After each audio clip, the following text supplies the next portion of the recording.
Então, boa noite, irmãos, né? Graça e paz. Vamos dar início à pregação de hoje, à mensagem. Aos irmãos, né, que estão nos visitando essa noite, que são aulas 7, a gente está seguindo a carta de 2 Timóteo, né? A gente está fazendo uma pregação dela expositiva, uma sequência, sequencial. Então, a gente começou desde lá no primeiro capítulo, no primeiro versículo, e agora a gente está no capítulo 2, verso 14 ao 19. Então, só para a gente ter um resumo, uma ideia, né, do que já foi pregado, a gente ia lembrar um pouquinho também da carta. A carta de 2 Timóteo ela é a última carta de Paulo. Ela é considerada por muitos historiadores a última carta do apóstolo Paulo. Então, porque lá no final ele fala, né, que já estou sendo derramado como oferta de bebida. Ou seja, ele já sabe que vai ser morto, né? O sangue dele vai ser derramado. Então, as últimas instruções dele a Timóteo. Timóteo era um jovem pastor, alguém que, assim como qualquer pessoa, tinha suas qualidades, mas também tinha suas fraquezas, tinha seus momentos ali de coisas que precisavam ser mudadas, ser transformadas. Então, Paulo aqui estava incentivando, ensinando e também dando aquela força para o seu discípulo, para quem de certa forma iria suceder a carreira de Paulo. Então, ele já ensinou várias questões, principalmente de pregar a palavra, de reter, de segurar, de ter a palavra firme com ele, principalmente nesses momentos. Paulo também fala muito da questão das dificuldades que ele passou, né, de que foi abandonado por muitos, principalmente nesse período final de vida, onde ele estava na cadeia, e muitos daqueles que seguiam ele o abandonaram, deixaram ele de lado, muito por medo do Império Romano, né, que poderia acontecer, da perseguição, da força que tinha o Império Romano. Então Paulo ele começou a estar ensinando Timóteo aqui nessa última carta. Então ele fala, basicamente, chama Timóteo de filho, né, que era um discípulo muito mais próximo dele.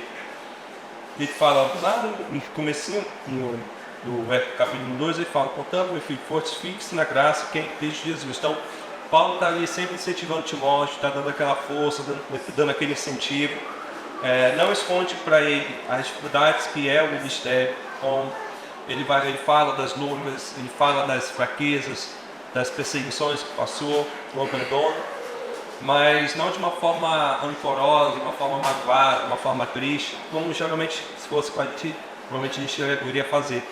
Mas ele fala só que isso glorifica a Deus, que tudo isso é para a glória de Deus, é de fato ali o crescimento do reino, que Timóteo provavelmente vai sim passar por essas mesmas dificuldades, mas que ele não desanime, mas que ele mantenha firme na palavra de Deus.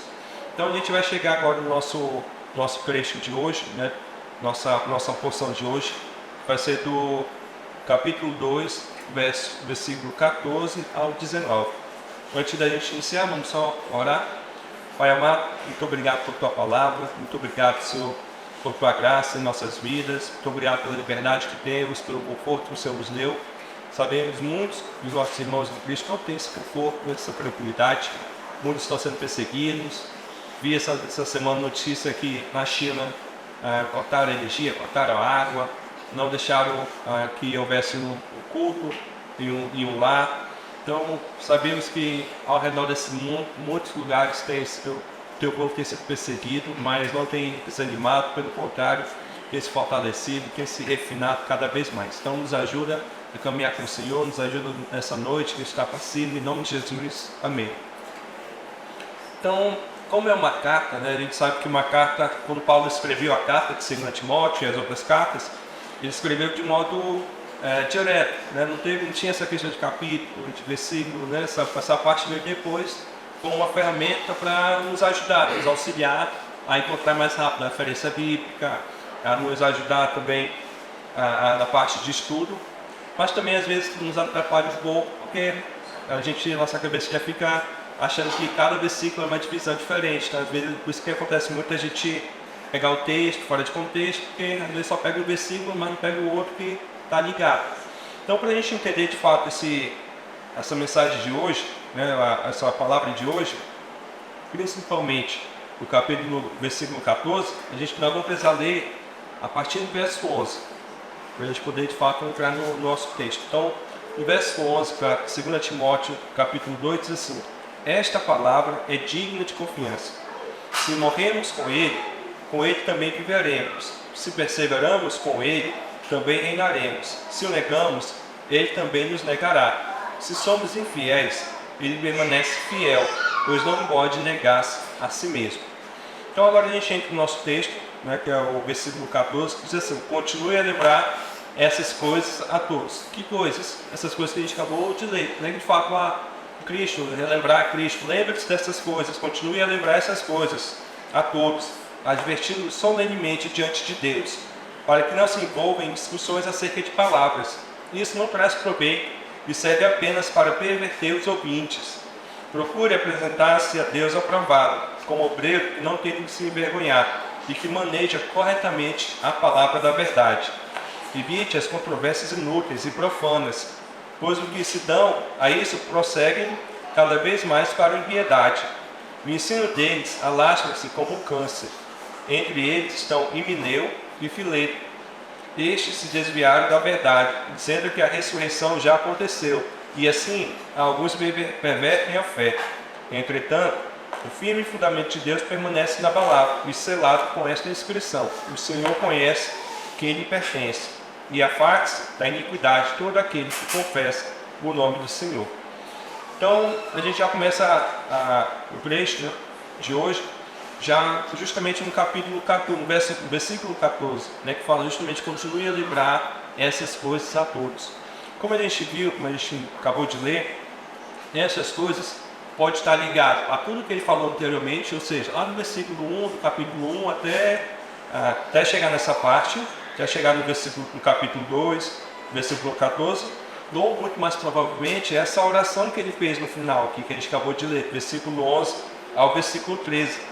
Então, lembre-se, continue a lembrar-se essas coisas. Por quê? Porque isso é o básico, da nossa fé. É isso, de fato, que resume a nossa fé, de morrermos com Cristo. Se morrermos com Cristo, vamos viver. Então, são as coisas básicas da fé cristã. Porque Paulo, ele sabe que muitas vezes, quando ele vai falar aqui, fala assim: advertindo solenemente diante de Deus, para que não se envolvam em discussões acerca de palavras.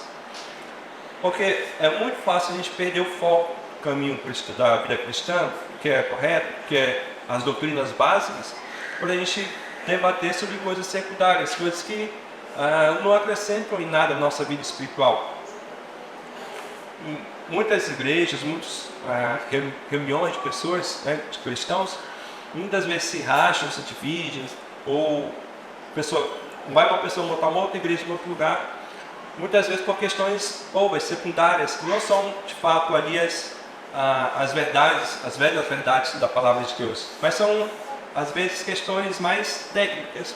Por exemplo, eu estava pensando em pintar aqui a igreja, mas futuramente, quando a gente terminar de pagar as coisas, qual a cor que eu devo pintar a parede da igreja? Preto, branco, amarelo, qual é a cor? Tem lugares de pessoas que brigam por causa da cor da parede da igreja, sendo que não há nada bíblico que faça referência a uma cor de parede, como deve ser. E a gente pensa que não, mas quando a gente começa a andar um pouco mais no meio, eu nem falo de outras igrejas, falo no meio batista mesmo, a gente vê cada coisa, quando a gente vai nessas reuniões da convenção, porque lá todo final de ano tem, vez ou outra tem alguém ali que está discutindo, está querendo ter a razão, a certeza de coisas assim que não tem algo a mais para acrescentar, que vai mudar, ou coisa do tipo. E são assim, eu falo de pessoas mais velhas, pastores, e eu fico lá agoniado porque eu quero ir embora para casa e o pessoal debatendo coisas assim que você vê que é só um mero detalhe, uma coisa bem técnica assim, que uma conversa simples ali resolveria tudo. Então Paulo, ele fala justamente disso, ele adverte aqui, solenemente, diante de Deus, como é algo que é diante de Deus, ele coloca diante de Deus, é porque é algo importante, algo sério, que é diante de Deus. Para que não se envolva em discussões acerca de palavras, acerca de coisas vãs, coisas fúteis, coisas que não têm uma utilidade. Porque ele sabe justamente dessa nossa tendência de sempre querer ter a razão, de sempre querer o nosso jeito, o nosso gosto, da nossa maneira. Por vezes a gente age como uma criança mimada, uma criança que quer da sua maneira. A Heloísa, ela chora por tudo, né? Chora que quer mamar, ela chora por tudo. Por quê? Porque é uma criança pequena. Então chorar quer da vontade dela e naquele momento. Então não tem como falar, não, espera um pouco aí, daqui meia hora você mama. Não tem. Não, porque é uma criança. Às vezes nós agimos assim. Em muitos lugares as pessoas não conseguem se reunir com tranquilidade sem que haja um debate, sem que haja a minha vontade de prevalecer. Então quando a gente perde o foco da palavra de Deus, começa a olhar para as coisas secundárias, coisas que às vezes não acrescentam em nada na nossa vida espiritual, a gente começa a entrar em discussões tolas, né? Discussões acerca de palavras. Aqui no caso, seria mais os gnósticos, né? Que seriam uma dessas pessoas. São aquelas pessoas que vocês já viram com certeza por aí. Muitas pessoas às vezes não falam o nome de Deus, não escrevem o nome de Deus, bota um tracinho, U e S, né? Tipo, se fosse mais espiritual que você fazer assim do que você falar Deus, né? Então, seriam essas discussões acerca dessas coisas que, de fato, não acrescentam em nada. Porque se Deus quisesse, de fato, que nós soubéssemos o nome dele, ele teria, de fato, revelado tudo. Mas quando a gente olha para a palavra de Deus, a gente vê que Deus não é uma palavra, mas Deus ele é o que é. Ele é um todo, ele é todos os atributos que estão relacionados a ele, de amor, de justiça, a gente pode chamar Deus de Pai, de Senhor, de amigo, como está no Novo Testamento. Então, são essas discussões bobas e tolas que a gente vê, principalmente quando a gente abre a rede social, a internet, ou em determinados locais de igrejas, que as pessoas não conseguem sentar e de fato aproveitar aquilo que une, que é o Jesus Cristo, né? Que é aquilo que é o central da fé cristã. No versículo 15, ele fala: procura-te apresentar-se a Deus aprovado, como obreiro que não tem que se envergonhar e maneja corretamente a palavra da verdade. Aqui Paulo está recomendando a Timóteo, mas também recomendando as nossas vidas, né, para justamente nos apresentarmos diante de Deus como aprovado por Deus, como alguém que não tem que se envergonhar, não tem nada faltando no seu caráter, na sua vida. Nós temos a mania de separar as coisas, né? Uma coisa a gente é no trabalho, uma coisa a gente é em casa, outra coisa é no local onde a gente estuda, outra coisa é na igreja. E a vida não é assim, a vida cristã ela não deve ser assim. Nós temos que nos apresentarmos ao aprovar de Deus diante de todas as áreas da nossa vida, todo local que a gente estiver. Porque de fato, para que a gente não tenha que se envergonhar, a gente não tenha que ser reprovado por Deus. Como obreiro, não tem que se envergonhar e manejar corretamente a palavra da verdade. Isso é interessante porque a parte do manejar corretamente a palavra de Deus, ela é uma verdade que a gente às vezes esquece.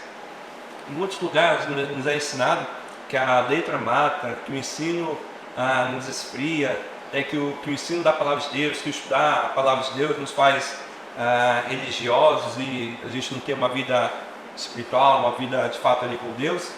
Mas quando a gente olha para a palavra aqui, a gente vê que é o contrário do que é ensinado por aí. Na verdade, para você ser um obreiro aprovado, que não tem que se envergonhar, você também tem que manejar corretamente a palavra de Deus. É algo que está junto. Seria como se você fosse uma prova. Você vai fazer uma prova, você vai se estudar. Você pode ir lá, marcar tudo, você pode acertar várias coisas. Mas vai ser no chute, vai ser uma coisa assim meio que não pensada.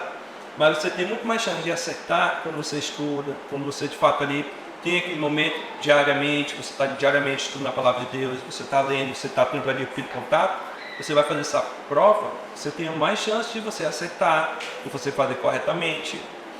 E qualquer coisa que a gente vai fazer, se a gente se prepara, se a gente tem o nosso momento ali de preparo, a gente tem uma chance maior, a gente faz as coisas muito mais consciente, né? Faz uma coisa muito mais correta, do que simplesmente a gente tentar a sorte, tentar a sorte. E vai acabar que a gente vai errar muito mais do que acertar. Então, o apresentar-se diante de Deus aprovado, ele está junto, está ligado com o manejar bem a palavra de Deus. E o manejar corretamente a palavra de Deus não quer dizer que você tenha que falar aquelas palavras difíceis da teologia, que você precisa ter muitos livros, muitas Bíblias, mas de fato você precisa conhecer o seu Deus, você precisa conhecer a palavra de Deus. Nós temos a oportunidade, tanto aqui na Amonicial como lá na sede, está estudando um pequeno manual de doutrinas básicas. Que pequeno só é o nome, né? Porque quando a gente vai estudar, a gente vê que é muita coisa, é muito tempo, a gente tem que realmente estar ali. Mas são as coisas básicas, né? Por isso que o nome, acho que o Branco Nato, quando ele foi escolher o nome, foi justamente disso. Porque são as questões básicas, daquilo que a gente precisa conhecer. A gente precisa conhecer da palavra de Deus, a gente precisa conhecer da pessoa de Cristo, a gente precisa conhecer do próprio Deus, a gente precisa conhecer a respeito do pecado, a respeito da igreja, que são coisas que são básicas, mas que fazem toda a diferença em nossa vida, no nosso caminhar, no nosso entender, naquilo que a gente pode de fato caminhar com Deus e ser um obreiro aprovado por Ele. Não é que a gente nunca vai ter pecado, a gente vai chegar diante de Deus, a gente vai ter esses nossos pecados, não é por isso que a gente pede perdão constantemente, diariamente a Deus, mas que a gente possa caminhar corretamente, caminhar de fato como cristão, de fato aqueles que, quando forem nos perseguir, quando forem levantar sobre nós, que seja algo inventado pelas pessoas do mundo, ou aumentado. Né? Eu estava na oração, eu citei essa notícia que eu vi, que numa cidade da China, tinha uma família, né, ele chamou algumas pessoas para um culto doméstico. Aí, por coincidência, cortaram a energia e a água da casa deles, né? Por coincidência, né? Aí, justamente no mesmo dia, a polícia foi lá e disse que não podia ter. Porque eles já estavam em liberdade, em prisão domiciliar, porque antes já tinham feito um culto, tinha sido, acho que foi pego com uma Bíblia, coisa do tipo. Então, o que o mundo teve de acusar aquelas pessoas foi de acusar eles de serem cristãos, acusar de fazer a coisa correta, fazer o culto, de estar com a palavra de Deus, ou de aumentar, dizer que eles são um perigo para a sociedade, que não ficar preso. Então, quando possamos caminhar com Deus, a ponto de o mundo nos acusar, não de pecados que a gente cometa, não de coisas que a gente faça, mas que seja nos acusar de coisas do tipo: você é um cristão, então você tem que ser preso. Então, ainda bem, se for para ser preso por ser cristão, que seja, que o mundo invente mentiras a nosso respeito, mas que não sejamos envergonhados pelo nosso procedimento.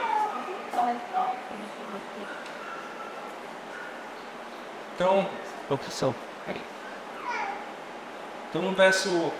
nesses dois primeiros versos, a gente vê muito isso, né? Essa parte da gente focar naquilo que é importante na fé cristã, a gente focar naquilo de fato que é importante para a nossa vida espiritual, porque senão a gente começa a gastar nossas energias com as coisas irrelevantes, né, da fé cristã, do dia a dia como igreja. A gente não consegue mais ter aquela comunhão. Eu lembro que um tempinho atrás eu consegui reunir em casa, né, meus amigos assim, e um era presbiteriano, eu e mais outros da Batista, e outro da Assembleia.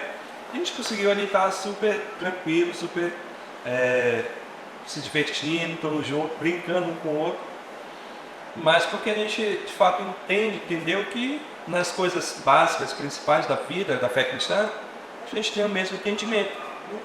É diferente, quando a gente vai ver um pouco mais aqui para frente, do que ter comunhão com uma pessoa que de fato é um herege, uma pessoa que é de fato contrária à fé cristã. A gente vai ver isso um pouco mais para frente.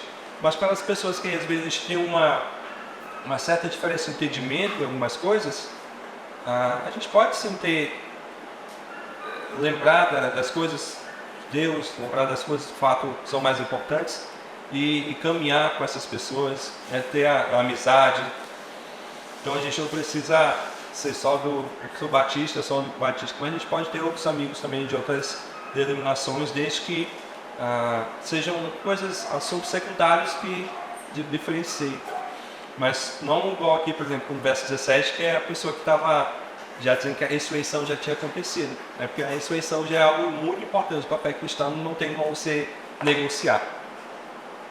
Então, continuando, no verso 16 diz assim: evite as conversas inúteis e profanas, pois que se dão a isso prosseguem cada vez mais para a impiedade. Então, as conversas inúteis e profanas são justamente, pode ser aqui entendido como conversas imorais, conversas impróprias para um cristão, mas também pode ser entendido aqui como conversas sobre coisas que não acrescentem nada da vida espiritual. Então, ficar debatendo se eu devo pintar a igreja de uma cor ou de outra, se maneira que tentar as cadeiras ser assim. Ontem eu fui na memorial, tipo fosse o teatro também, mas assim. Qual a maneira certa? Não tem uma maneira certa disso. Então não tem por que a gente ficar debatendo, minha igreja é melhor, minha igreja é mais correta, minha igreja tem cara de igreja, só não tem cara de igreja, ou coisa do tipo. Então, as conversas inúteis e profanas podem ser correlacionadas a essas duas situações. Tanto de conversas imorais, indecentes, impróprias para o cristão, ou conversas inúteis, conversas que não acrescentam em nada para a vida cristã. Pois os cristãos prosseguem cada vez mais para a impiedade. Por quê? Porque essas coisas, como elas não acrescentam em nada para a fé cristã, para a vida espiritual, para a sua caminhada cristã, cada vez mais vai só te levando para mais longe de Deus. Ele vai só te levando cada vez mais para a impiedade. Ao invés de você, muitas vezes, debater sobre a palavra de Deus, estudar a palavra de Deus, buscar conhecer a palavra de Deus, você fica muito mais indo para essas outras coisas secundárias. Isso vai cada vez mais te afastando de Deus, mais do centro, do propósito, daquilo que de fato Deus te chamou. Então, essa primeira parte que a gente já pode observar que o caminhar com Deus, ele quer que a gente faça o básico, fazer o básico corretamente. É porque o básico já é a base, a gente tem a base, a gente tem o caminhar, não a gente perder tempo com as outras coisas. Parece que a gente às vezes quer saber de tudo, mas ao mesmo tempo não sabe de nada. Parece, às vezes eu fico vendo esses sites de notícia, né? Esses perfis de notícia, e eu acho engraçado que eu sempre vejo as mesmas pessoas comentando assim, né? Assim, pessoa que eu nem conheço, mas todo assunto que tem lá a pessoa quer debater, quer ensinar. Então, tipo, tem um acidente, a pessoa está debatendo como é que o enfermeiro tem que agir. Aí passa um tempo depois, o mesmo perfil, a pessoa está lá debatendo a economia, tem que ser. Aí o rapaz, o pessoal é muito inteligente, né? Conhece de tudo, mas ao mesmo tempo conhece de nada. Que a gente vê os comentários e vê que realmente não entende. Então, às vezes, a gente deixa de conhecer aquilo que é importante, aquilo que a gente considera como básico, e passa a querer saber e entender de outras coisas que, de fato, não acrescentam em nada para a nossa vida. Esses dias eu estava nessa... Dificilmente eu comento assim, né? Mas eu vi um desses caras que bota uma roupa de judeu, né? Brasileiro, cara... O maior cara de brasileiro bota roupa de judeu lá e tal.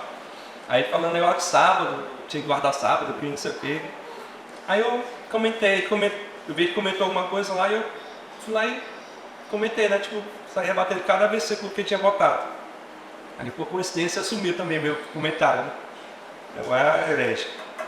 Aí eu vi que depois outra pessoa foi lá e comentou. Então eu vi assim que eu fui olhar o perfil, eu vi assim, um perfil de uma pessoa que tinha nada a ver com Cristo, não. Aí vi uma outra pessoa, e a pessoa estava com foto de... umas fotos assim que uma mulher cristã não deveria ter, né? Aí como essas pessoas querem debater sobre assuntos inúteis e profanos, mas não caminham com Deus. Porque elas ficam nesses debates, ficam nessas conversas, ao invés de buscar a palavra de Deus, e vão cada vez esses debates inúteis e conversas vãs, vão afastando ela do caminho de Deus. Então é algo perigoso.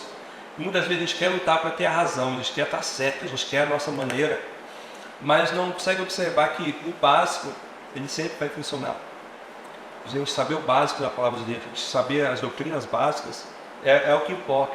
Deus não vai cobrar se a gente não sabe usar o grau lá da teologia, usar as palavras mais difíceis, mas o nosso proceder, o nosso caminhar vai depender se a gente conhece ou não as doutrinas básicas. Se você conhece ou não sobre Jesus, você sabe quem é Jesus, você sabe quem é a pessoa na qual você tem colocado a sua fé. esses dias estava vendo, acho que até mandei lá no grupo dos homens, um desses cantores gospel famoso aí, o cara, assim, além de dizer que não existe a Trindade, né, ele diz que ali Jesus era o Espírito Santo, então ele mistura tudo. Ele diz que não foi Jesus que morreu, carne, foi o Espírito Santo que morreu na cruz. Aí não pode a pessoa querer esse tipo de coisa. Mas porque muitas vezes a gente prefere olhar para essas teorias, essas coisas mirabolantes, do que olhar para a palavra de Deus e ver que coisas simples, básicas, claras, muitas vezes a gente ignora. Então, de fato, a gente possa já começar a pensar e, de fato, aproveitar essas oportunidades que a gente tem. Nós temos essa oportunidade de estar estudando um pequeno manual de doutrina. Eu lembro que quando eu cheguei na igreja, foi assim, antigamente eu era lá da Água Viva, né, lá na Etsol, estava num movimento muito parecido que quando dava uma Sião, antigamente, quando estava, né, mesmo entendimento, mesmo fácil entendimento. Eu lembro que quando eu cheguei lá, eu vi aquela aula de pequeno manual de doutrina, foi ali que eu falei, meu Deus, eu quero continuar assim, eu quero continuar aqui. Mesmo que eu tenha que sair lá do raio do sol, para ir lá para o centro, mas eu quero continuar aqui. Porque eu vi que a palavra de Deus era ensinada. Né? E era o básico, o pastor Lipe estava ensinando o básico naquela época. Era só o pequeno manual, as doutrinas básicas, não era nenhuma novidade, nada mirabolante, uma psicologia, uma nova doutrina. Mas era o básico da palavra de Deus. Que eu não conhecia, que eu nunca nem tinha ouvido falar. Então a gente vê que a palavra de Deus, o básico, funciona. A gente não precisa querer inventar uma nova doutrina, uma nova teologia, algo do tipo. Na verdade, se você está querendo inventar uma nova doutrina, uma nova teologia, é certeza que você vai estar ensinando uma falsa ensino. Não é possível que nesses 2000 anos, tantas pessoas muito mais inteligentes, capacitadas que você, e percebeu a doutrina ali naquele texto. Então, continuando, diz assim, verso 17, o ensino deles alastra-se como um câncer. Entre eles estão Himeneu e Fileto. Aqui Paulo ele faz uma comparação desse falso ensino com uma doença, né, com um câncer. Porque o câncer ele é silencioso. Ele sabe que o câncer, às vezes, quando a gente vai, infelizmente, quando a gente vai saber, às vezes já é tarde, às vezes já comeu boa parte do tecido, da pele, das células. Então, assim é muitas vezes o falso ensino. Assim é o falso ensino. O falso ensino ele nunca chega a ser uma coisa escandalosa, uma coisa assim que você joga assim, que você já logo de cara já consegue rejeitar. Mas chega com uma boa intenção. O falso ensino chega com uma coisa boa, bonita, uma coisa que pode dizer que é crescente. Quando a gente olha para o nosso caso aqui da Monte Sião, e as irmãs podem confirmar, quando começou essas falsas doutrinas, falsos ensinos, a igreja deu aquela crescida, né? A igreja bombou, a igreja toda cheia, os bancos todos cheios. Mas com todo falso ensino, ele começa com câncer, né? O apóstolo Paulo faz essa comparação. Então ele aos poucos ele vai corrompendo, aos poucos ele vai ali deteriorando, vai acabando. Então até o momento que já não tem mais o que fazer. Então o falso ensino ele é perigoso, ele é silencioso, mas ele é muito perigoso. Ele acaba com o corpo de Cristo, ele acaba com igrejas. Muitas igrejas se acabaram, se dividiram por causa do falso ensino. Ele cita aqui dois hereges, né, que é Himeneu e Fileto, que é interessante, né, porque a gente vê que o apóstolo Paulo ele cita os nomes aqui. E quando a gente vai falar de algum falso profeta, algum herege, as pessoas querem que a gente não fale nome, que a gente insiste, que a gente... Né? Mas a gente vê que o apóstolo Paulo não pensava assim. Ele botava bem claro, né, os nomes das pessoas e o que ele estava ensinando. Eu procurei um pouco para saber sobre esses dois nomes, né, Himeneu e Fileto, mas não tem muito o que falar deles na Bíblia. Não há muito relato sobre eles. Então, preferi não colocar para não ter que pegar alguma teoria, alguma coisa assim, porque fica uma coisa muito fora da Bíblia, mas sem um entendimento correto. Então, o verso 18 fala, estes, né, Fileto e Himeneu, se desviaram da verdade, dizendo que a ressurreição já aconteceu, e assim alguns pervertem a fé. Então, no verso 18 ele vai falar justamente o que é de fato se desviar da verdade, o que é se desviar da palavra de Deus. Ele coloca aqui a questão da ressurreição. E aí quando a gente olha para a ressurreição, a gente já sabe que é uma doutrina básica da fé cristã. Porque sem ressurreição não há vida. Sem a ressurreição, Jesus não teria vencido a morte, nos dado a vida. Então se Jesus só tivesse crucificado, né, e colocado ali no sepulcro, não tivesse ressuscitado, não teria fé cristã. Não teria vitória sobre a morte, não teria vitória sobre o pecado. Então a ressurreição ela é sim um dos pilares da fé cristã.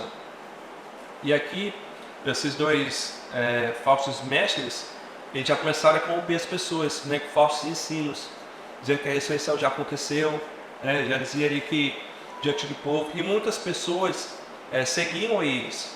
Uma das frases que o pastor GBC sempre fala, que é acho que do Renato Baixos, é que os falsos mestres são falsos, mas continuam sendo mestres. Né? Continuam sendo mestres do engano, da mentira. Então muitas pessoas dão ouvido aos falsos mestres e seguem esses falsos mestres. Porque eles falam bonito, porque eles sabem entrar na mente das pessoas. Porque as pessoas acham que estão seguindo esses mestres porque finalmente conheceram a verdade, finalmente conheceram o caminho correto. Mas na verdade, eles só estão sendo desviados da verdade, da palavra de Deus. Então por isso que é muito importante a gente conhecer a palavra de Deus. É por isso que lá no começo ele fala que procura te apresentar diante de Deus aprovado, como obreiro que não tem que se vergonhar e que maneja corretamente a palavra da verdade. Porque justamente é algo importante, né? Para justamente não acontecer isso com a gente. Ser desviado da verdade, de se afastar dos caminhos de Deus, se afastar ali da doutrina correta, ser levado por falsos mestres.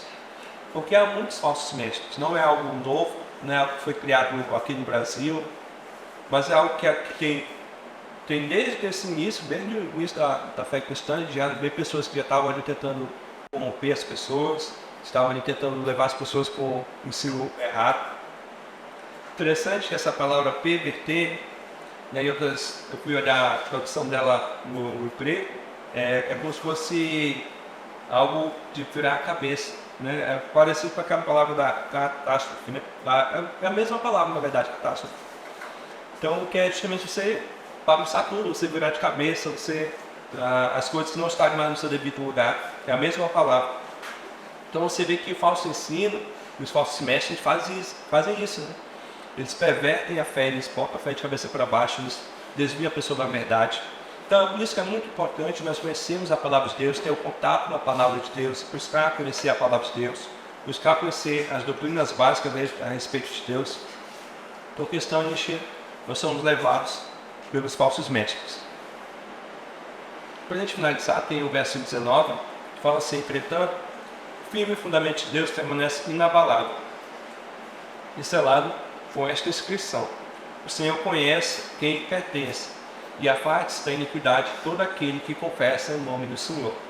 Então a gente já pode estar percebendo que, apesar dos falsos mestres, apesar dos falsos ensinos, apesar das nossas fraquezas, das nossas incertezas, o firme fundamento de Deus permanece inabalável.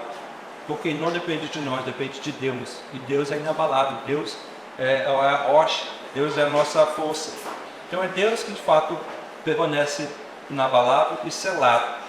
Então o Senhor conhece quem lhe pertence. Então Deus nos conhece, Deus nos chama pelo nosso nome, Deus nos conhece desde o nosso início, desde antes de nascermos, Deus já nos conhece, Deus já nos escolheu. Então nosso Deus nos conhece, Ele sabe que pertencemos a Ele. Então Deus nos ajuda, a gente pode ter o Deus como nosso auxiliar, nossa força.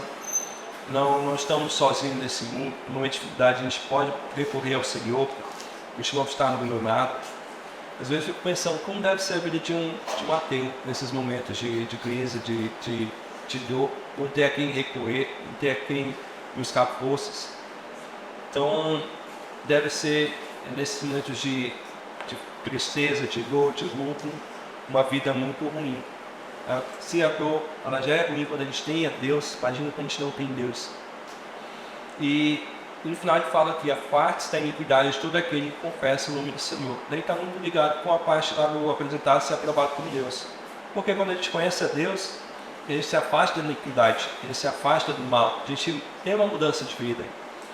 não é uma mudança de um dia para a noite. O time vai um dia reconhecer a Cristo, no outro já não vai ter mais a luta contra o pecado já vai estar vencida, a gente vai ter mais pecado, a gente vai falhar, não é isso. Mas a gente deve se afastar da iniquidade, se afastar da maldade, confessar o nome do Senhor. Hoje a gente olha para o mundo aí do gospel, o mundo de cantores famosos, que é mais fácil a gente perceber. E a gente vê muitas pessoas que se dizem até evangélicas, cristãs, até se batizam. E a gente vê que o comportamento não muda, o comportamento, na verdade, faz até às vezes até piorar.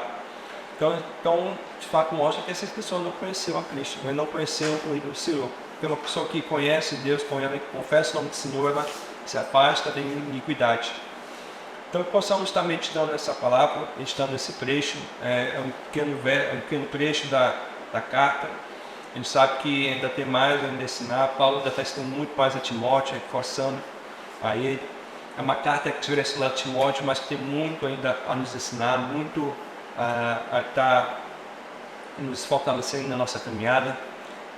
Que possamos lembrar das coisas, né, de Deus, de quem Deus é, de quem Jesus é. Lembrar de que, apesar da nossa fraqueza, se morrermos com Ele também viveremos. Se perseverarmos, com Ele também reinaremos. Se o negarmos, Ele também nos negará. Se somos infiéis, Ele permanece fiel. Deus é o contrário da gente. Se uma pessoa lembrar a gente, uma pessoa não age de igual maneira com a gente, se uma pessoa nos desgrata, a primeira coisa que nos faz é querer afastar essa pessoa, não querer mais. Mas Deus não. Deus, Ele é fiel, Deus é misericordioso. Então, que possamos meditar na palavra de Deus, meditar nesse ensino e caminhar com Ele. Né? A gente tem muitas lutas nessa semana, Deus possa estar em nossa vida caminhando com Ele e meditar nesse texto. Né? Eu recomendo sempre que puder ler a carta toda, uma carta de 4 capítulos, que a gente consegue ler uma tarde, uma manhã, uma coisa, 40 minutos a gente consegue ler toda a carta e ter um entendimento bem correto da palavra de Deus. Vamos ficar de pé para te orar e encerrar por hoje.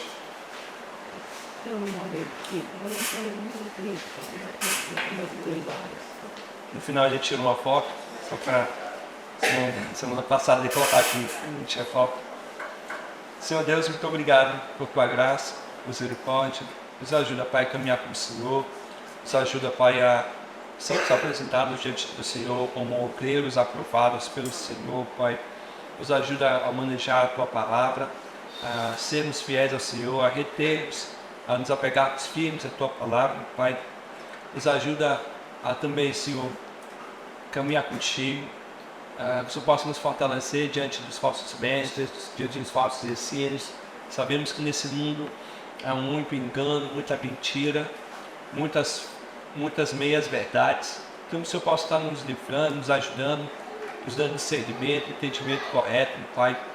E nos fortalecer na caminhada com o Senhor para essa semana, nos encher do Espírito do Senhor, Pai. Nos leve, Pai, em segurança para o nosso lar, nos dê bom descanso, em nome de Jesus, Senhor. Amém.